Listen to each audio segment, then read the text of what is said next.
Akkam jirtu maatiiwwan chaanaalii Naachuraal Saayinsii Annoteeshin Tiyuub. Guyyaa irraa kana akkuma yeroo darbe keessa viidiyoo hojjenne irratti isin yaadachiifne turre barnoota gosa garaagaraa ilaallu chaanaalii kana irratti jennee turre. Kunoo arras akkuma isiniin jennee turre barnoota keemistirii kutaa salgaffaa qabannee isin dhiyaanne waan jirruuf hanga xumura barnoota keenyaatiin nu faana akka taatan barnoota nuti karaa as ilaallus akka argattan isin gaafanna. Wanti isinirraa eegamu kan biroon chaanaalii keenyaaf dhaabbadhaa guddina chaanaalii keenyaaf akka tumsitan isin gaafanna. Chaanaalii keenyaas sabiskiraayib gochuudhaan nu faana akka dhaabbattan isin gaafanna. Amma gara barnoota keenyaatti kallattiidhaan dabarra nu faana bu'aa isin jenna.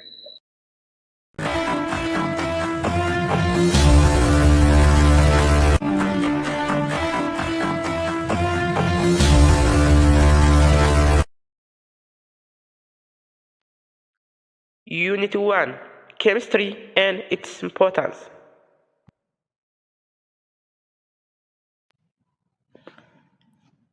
Tolee, kabajamoo barattoota keenya guyyaa irraa keemistirii kutaa salgaffaa qabadhee isiniif dhufeen jira. Hanga xumuraatti wanti isinirraa eegamu barnoota karaa isin nuti laachaa jirru akka argattan isiniin jenna. Har'a keemistirii kutaa salgaffaa keessatti waan baay'ee kaafna, waan baay'ee waliin baranna. Kanaaf iyyuu nu faana bu'aa isiniin jenna. Unit 1 Chemistry and its importance. Kuni maal jedhaa? Boqonnaa tokkoffaan keemistirii kutaa salgaffaa niiw kaarikulamii irratti hundaa'ee dhiyaate kun boqonnaa tokkoffaan isaa maal jedhaa?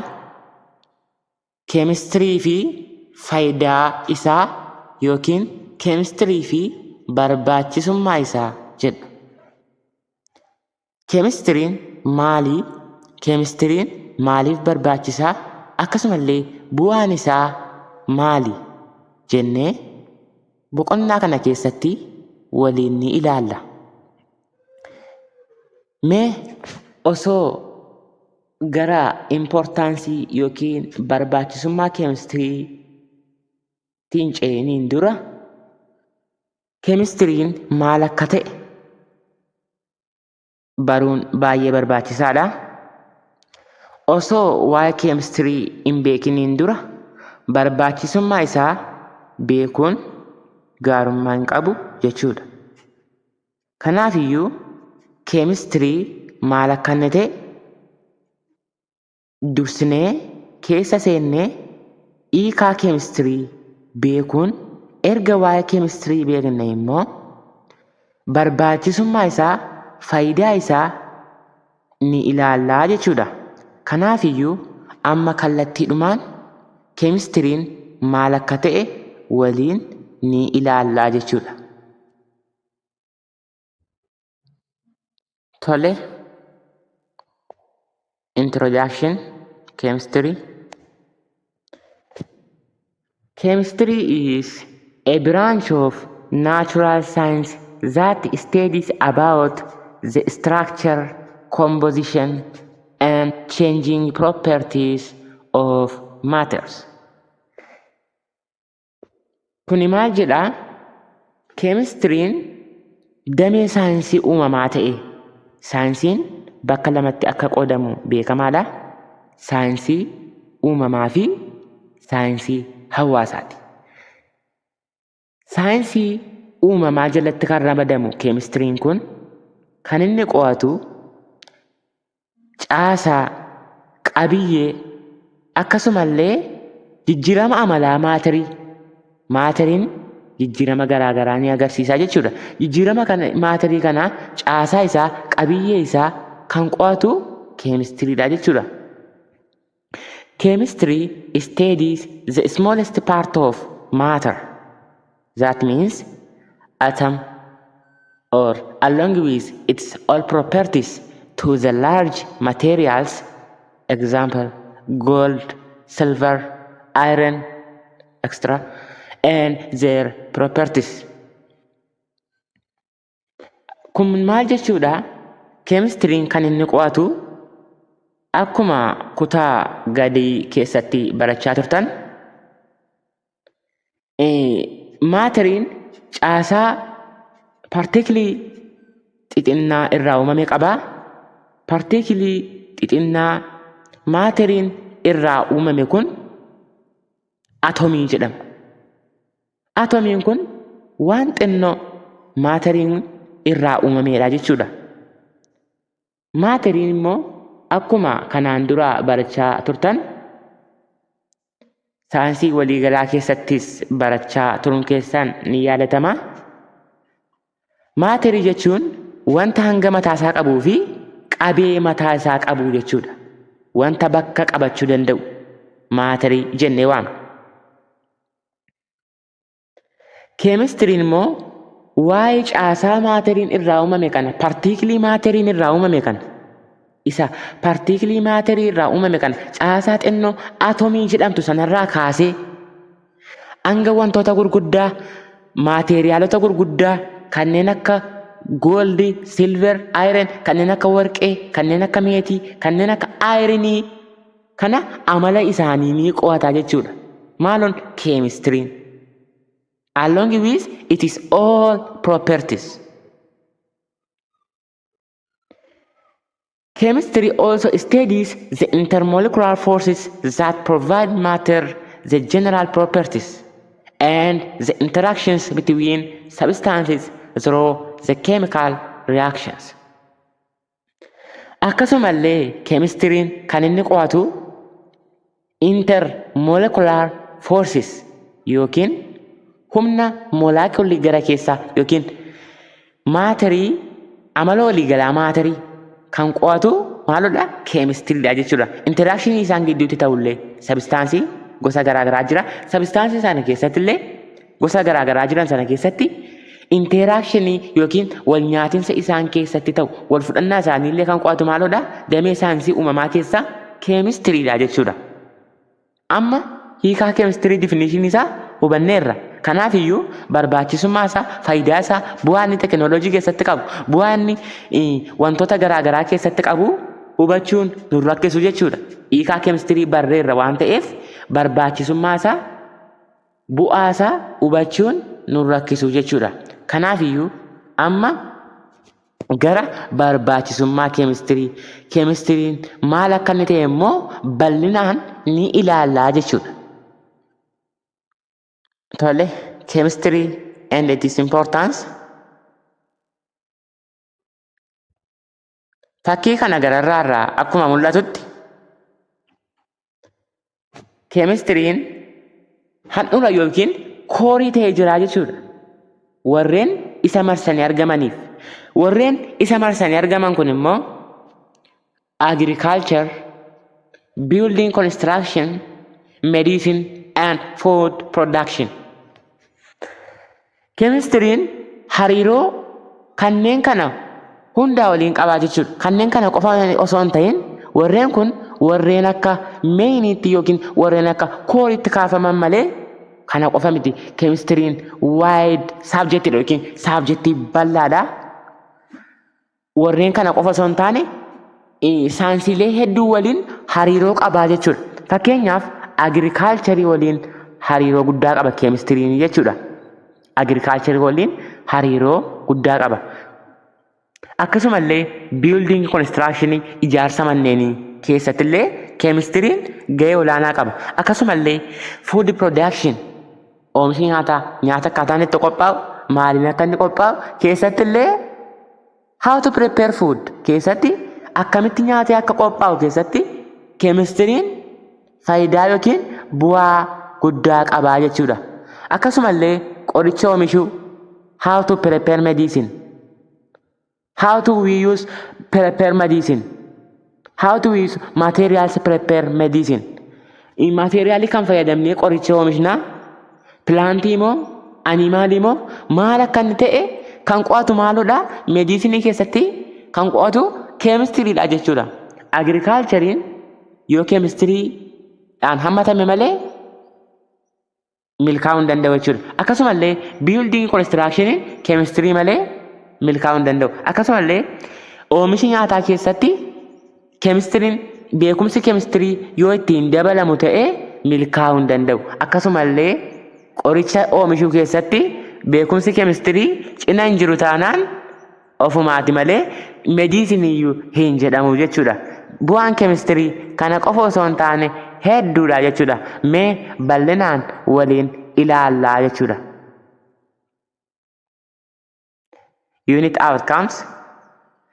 After completing the unit, you will be able to define chemistry, describe its scope, discuss the relationship between chemistry with physics, biology, medicine, geology, and other subjects. Describe the application of chemistry in the field of agriculture, medicine, food production, and building construction. Name some common chemical industries in Ethiopia and their products. Tole, kan inni jedhu after completing the unit, erga boqonnaa kana xumurtanii booddee dandeettii isin argattan, barnoota kanarraa dandeettii isin argattan, wanti isin gonfachuu qabdan maaloodha? Define chemistry. Hiikaa chemistry define ni gootu. Erga define gootan immoo ni hubattu, ni bartu jechuudha. Inni itti aanu describe its scope. Kaayyoo chemistry. Scope isaa. Kaayyoo isaa maaliif akka inni dhaabbatu, kaayyoo isaa maal akka inni ta'e ni hubattu jechuudha. Inni itti aanu discuss the relationships between chemistry with physics, biology, medicine, geology, and other subjects. Akkasumallee hariiroo chemistry fi damee saayinsii uumamaa kanneen biroo fiiziksii, baayoloojii, meediisinii, jiyooloojii akkasumallee saabjektoota kan biroo gidduu jiru, hariiroo isaan gidduu jiru waliin ni haasoftu, ni hubattu, irratti ni mari'attu jedha. Akkasumallee inni arfaffaan kun describe the application of chemistry in the field of agriculture, medicine, food production, and building construction. Akkuma fakkii olitti kaafamee jiru irratti isinitti agarsiisee ture, faayidaa chemistry'n, application chemistry'n yookiin faayidaa chemistry'n fiildolii kanneen biroo, dameewwan saayinsii kanneen biroo kanneen akka agriculture, kanneen akka medicine, kanneen akka food production, akkasumallee building construction keessatti illee faayidaa chemistry'n qabu irratti ni mari'attu, ni ibsitu jedha. Name some common chemical industries in Ethiopia and their product. Industiriiwwan keemikaalaa Itoophiyaa keessatti argaman maqaa isaanii muraasa, akkasumallee oomisha isaanii maal oomishu kan jedhamu, maal oomishu, maateeriyaalii isaan fayyadamanii oomishan immoo maal akka inni ta'e ni tarreessitaa jechuudha, ni himtaa jechuudha. Amma gara itti aanutti dabarra. Startup activity. Make groups and discuss on the following question and present your discussion points to the class. Groupiidhaan taati gaaffiiwwan kanaa gaditti dhiyaatan kana irratti mari'adhaa jedha. Mee ni hojjenna. Tokkoffaan maal jedha? What do you think that the following materials are made of? Wantoota kanaa gaditti argamanii waa isaanii maal yaaddaa, maalirraa akka isaanii hojjetaman yookiin maalirraa akka isaan manufacture ta'anii maal yaadda waa isaanii jedha. What do you think that the following materials are? The air you breathe, the water you drink, the clothes you wear, and the food you eat. Qilleensa nuti fudhannu, bishaan nuti dhugnu, uffata nuti uffannu, akkasumallee nyaata nuti nyaannu maalirraa oomishame yookiin maalirraa qophaa'e. Fakkeenyaaf qilleensa nuti fudhannu maalirraa qophaa'e? Bishaan nuti dhugnu maalirraa qophaa'e? Uffata nuti uffannu maalirraa qophaa'e? Nyaata nuti nyaannu maalirraa qophaa'e? Kana maal yaadda waa'ee isaanii jedha. Kana beekuutu isinirra jira jechuudha. Gaaffii lammaffaan, why is everything in this world changing from time to time? Egaa addunyaan kun ni jijjiirama. Har'a yoo waan biraan argame bor immoo waan biraa ta'a. Guyyaan har'aaf guyyaa borillee waliin beeku. Cheenjii jijjiiramatu addunyaa kanarra jira jechuudha. Akkuma kan maaliif addunyaa kanarra yeroodhaa yerootti jijjiiramni ta'a? Maaliif jijjiiramni ta'a?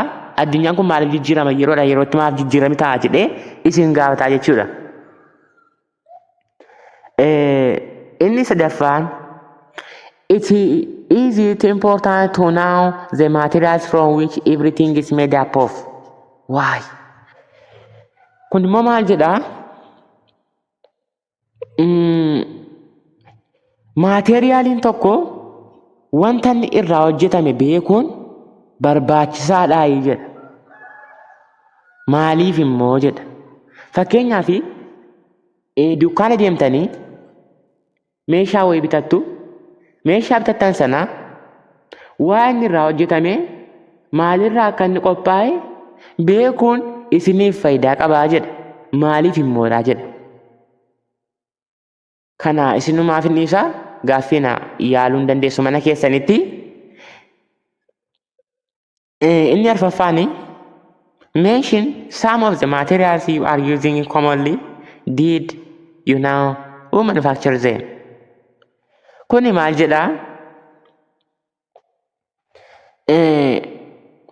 Meeshaalee mana keessanitti fayyadamtan tokko tokko. Meeshaalee mana keessanitti itti fayyadamtanii akkasumatti itti fayyadamtu moo waan irraa qophaa'e beektu? Fakkeenyaaf meeshaa tokko itti fayyadamtu yoo ta'e maalirraa akka inni qophaa'e ni beektu? Maalirraa akka isaan qophaa'an ni beektu jedha gaaffiin kun. Kana isinumti yaalaati deebisaa isin jechuun barbaada. Okay. Since chemistry is so fundamental to our world, it plays a role in everyone's lives and touches almost every aspect of our existence in some way. Okay. Chemistry'n wanta bu'uuraa addunyaa keenyaati. Bu'uura jechuudha addunyaa kana irratti chemistry'n. Nama kamiyyuu jireenya guyyaa guyyaa daily life nama kamiyyuu keessatti chemistry'n gahee guddaa taphachaa oolaa jechuudha. Jireenya nama kamiyyuu keessatti chemistry'n bakka inni hin geenye hin jiru jechuudha. Chemistry is essential for meeting our basic needs such as food, clothing, shelter, health, energy, clean air, water, and soil. The question is how. Okay, maal jedhaa? Chemistry'n wantoota barbaachisan namaaf kanneen barbaachisan, jireenya dhala namaaf kanneen barbaachisan, jireenya keenyaaf kanneen barbaachisan. Fakkeenyaaf nyaata nu barbaachisa, uffata nu barbaachisa, kanneen shelter da'oo yookiin mana jireenyaa nu barbaachisa. Health fayyaa, namni tokko fayyaa hin qabu taanaan waan tokko iyyuu hin qabu jechuudha. Fayyaan nu barbaachisa. Akkasumallee energy, annisaa, qilleensa qulqulluu, bishaan, biyyee nu barbaachisaa jechuudha. Wantoota nu barbaachisan kana waa'ee isaanii kan qopheessu maalodha? Chemistry'dha jechuudha. In this unit, the definition and the scope of chemistry, the relationship between chemistry and other natural sciences. the role it plays in production in the society, and some common chemical industries in Ethiopia and their products are presented thoroughly.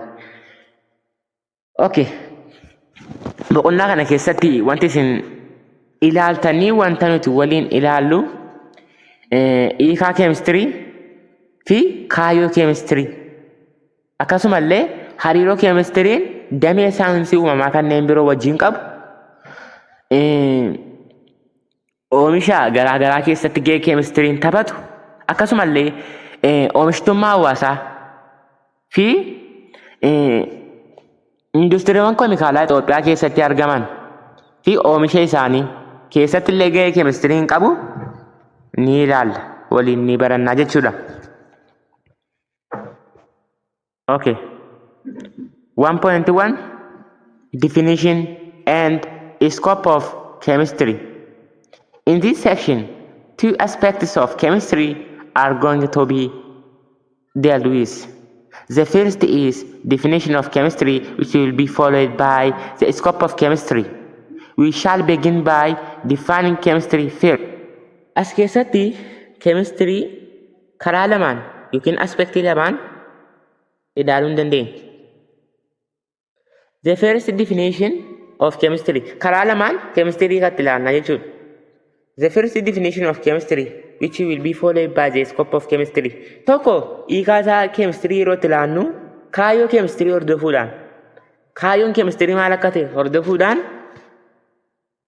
hiikaa chemistry laachuu ni dandeenya jechuudha. We shall begin by defining chemistry first.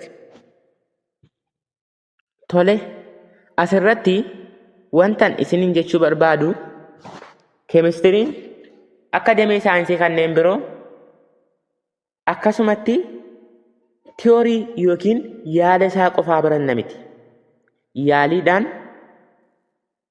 Yaaliidhaan laaboraatoorii keessatti keemikaalota garaagaraa fayyadamuudhaan keemistirii ni barannaa jechuudha. Kunoo akkuma fakkii kanarraa argaa jirtanitti barattoonni isin argaa jirtan kun mana yaalii keemistirii yookiin laaboraatoorii keessatti keemikaalota garaagaraa fayyadamanii walitti dabalanii yaalii taasisaa jiru jechuudha. Keemistiriin wanti saayinsii biraarraa adda godhu saayinsiin kanneen biroon kanneen akka hawaasaa tiyooriimaa kanneen akka keemistirii garuu baayoloojii fiiziksii dameen saayinsii uumamaa garuu tiyoorii osoo hin taane piraaktikaalii yaaliidhaanii hojiidhaan argamu jechuudha. Kana isin hubachiisuun barbaada. Tole, definition of chemistry gararraatti hiikaa chemistry ilaallee turre. Kanaaf iyyuu haayilaayitii masaa ilaalla.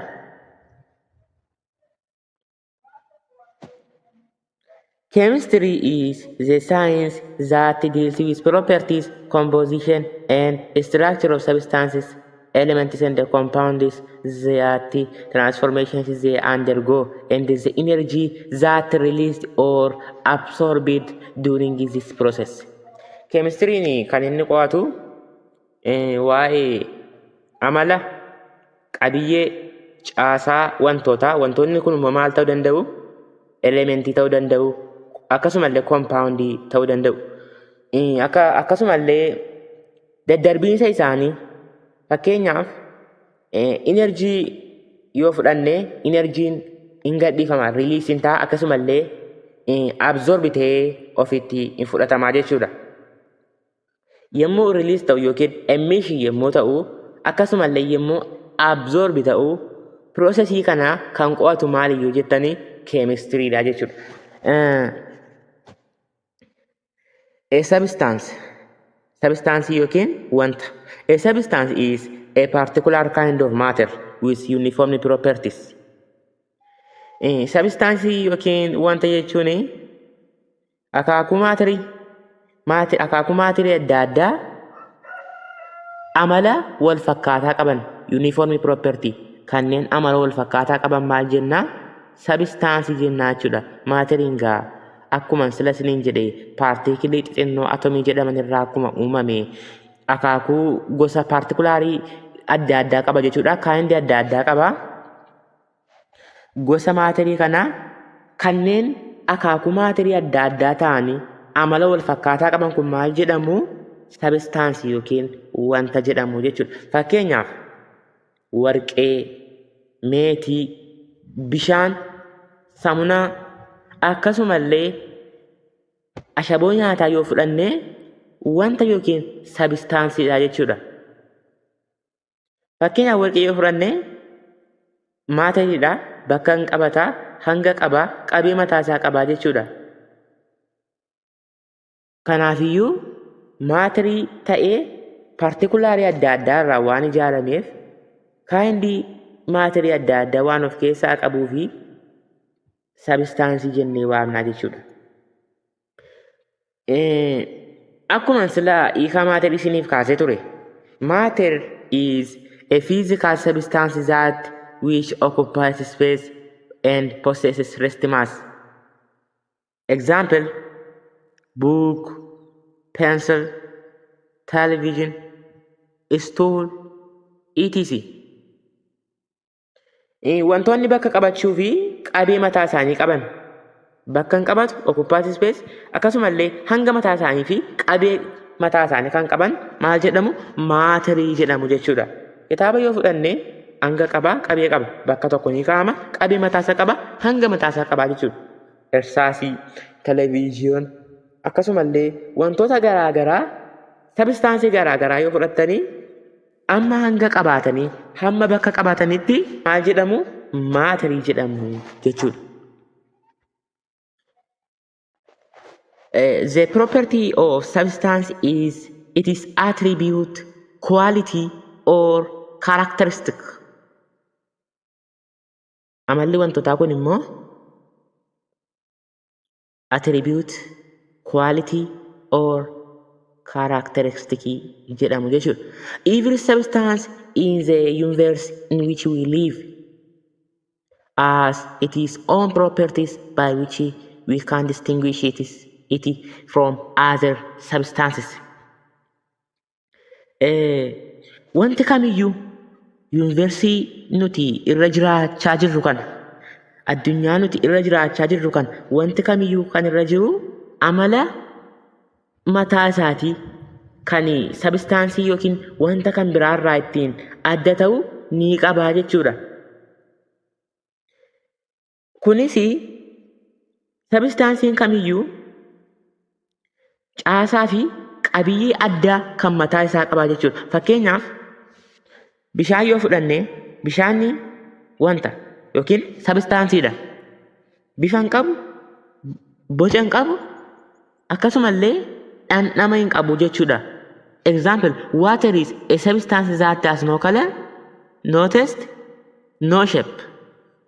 Boca hin qabu, dhandhama hin qabu, akkasumallee bifa hin qabu jechuudha. Composition is the nature of something, ingredients or constituents, how all or mixture is made up of. Qabiyyee jechuun dandeettii uumamaa kan wanti tokko yookiin makaan tokko of keessaa qabu, wanti inni of keessaa qabu kan ittiin adda baasnudha jechuudha. Qabiyyee jennee kan beeknu, kan ittiin baruu dandeenyu jechuudha. Fakkeenyaaf table salt is chemically composed of the elements sodium and chlorine. Fakkeenyaaf ashaboo nyaataa yoo fudhanne ashaboon nyaataa koompaawundiidha. Koompaawundii soodiyem kilooraayidii jedhamudha. Soodiyem kilooraaydiin kun qabiyyee lama of keessaa qaba. Qabiyyee isaa lamaan kun soodiyemii fi kilooriinidha. Elementii soodiyemii fi kiloorinii jedhaman of keessaa qaba jechuudha. Kun maal ibsa yoo jenne qabiyyee yookiin kompoziishinii ibsaa jechuudha. The stainless steel spoons are solid solution alloy of chromium, carbon and other elements. Stainless steel ni solid solution keessatti alloy of chromium yookiin carbonii akkasumallee elementoota kan biraati jedha. Laaqa chromium, carbonii fi elementoota kan biraa. Maaloon stainless steel.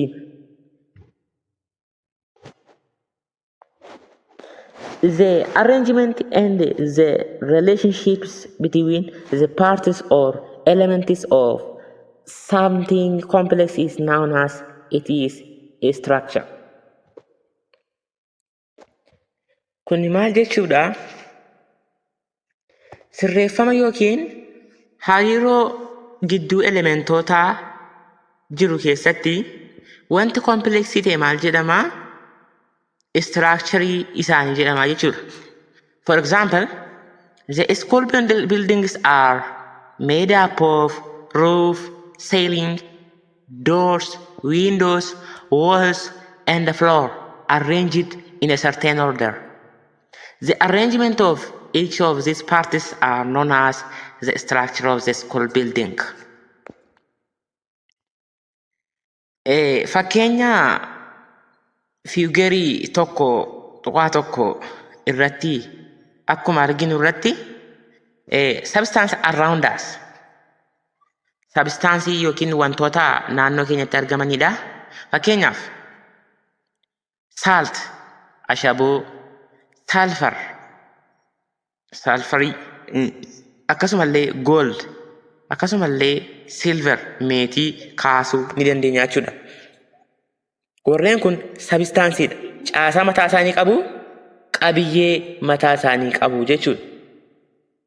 Every substance in our environment is continuously changing from time to time due to both external and internal forces. Substancein kamiyyuu kan naannoo keenyatti argamu continuously changing yookiin jijjiirama walitti fufaa yeroodhaa yerootti humna keessaa fi humna alaatiin lamaanutiin jijjiirama continuously yookiin jijjiirama itti fufaa ni taasisaa jechuudha. Due to this change, it transforms from one form into other. The transformation of substance is a marked change in form, nature, or appearance. These transformations are accompanied by energy changes. Tole barattoota keenya. Barnoota guyyaa irraa kanuma irratti xumurra. Yeroo taanu mata duree scope of chemistry jedhamu qabannee isiniif dhiyaanna. Agasitti nagaan turaa isiniin jenna.